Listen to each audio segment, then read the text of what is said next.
Did Jesus forget to include in his Beatitudes, "Blessed are the tithers, for theirs is the kingdom of heaven"? Certainly not. The bus going from Lagos to Benin was waylaid by highway robbers. They got on the bus brandishing automatic weapons.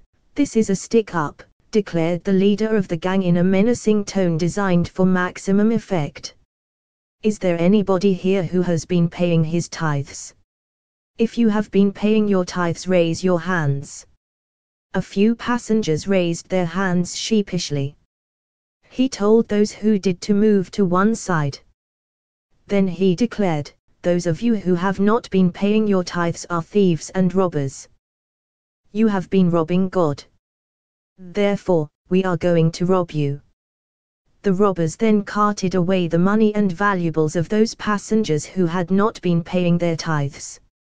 Evangelical thieves, you might not have heard this story before. But, in all probability, you might have heard a similar version of it. Different versions are common in the churches. Those who tell it insist it really happened.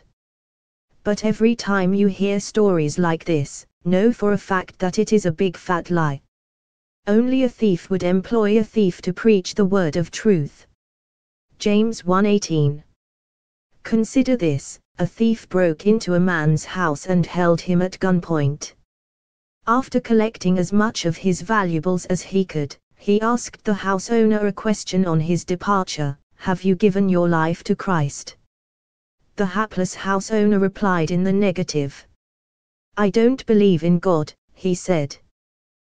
The armed robber became concerned about the man's salvation. So he sat back down and decided to have an extensive chat with him. For the next 1 hour, he preached to him as persuasively as he could, the gospel of salvation. Then he left with the man's valuables. Do you think the house owner became a Christian? If he did, what kind of Christian do you suppose he became? What kind of righteousness can one expect to learn from a thief? Woe to you, teachers of the law and Pharisees, you hypocrites!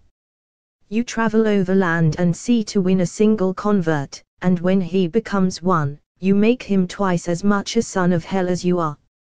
Matthew 23:15. Tabernacle of liars. If something is of God, it does not need to be promoted with lies. However, pastors don't consider it a sin to tell lies in order to scare Christians into giving them their hard-earned money. Listen to one such fabrication coming from no less an eminent pastor than the former president of the Christian Association of Nigeria, Io Oritsjafor. I know there are some people telling you not to pay tithe. Don't listen to them, they want to kill you. You go die quick, this is nothing but witchcraft. I have paid no tithe in over 20 years. Nevertheless, I am still alive.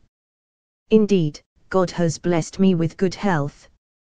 Pastor Samadi Mi says, tithing helps us to secure God's blessings. Compare and contrast this piece of sophistry with Jesus' statement, "Blessed are the poor in spirit, for theirs is the kingdom of heaven." Matthew 5:3. Did Jesus forget to include in his Beatitudes, "Blessed are the tithers, for theirs is the kingdom of heaven"? Certainly not. Woe to them! For they have gone in the way of Cain, have run greedily in the error of Balaam for profit. Jude 1:11.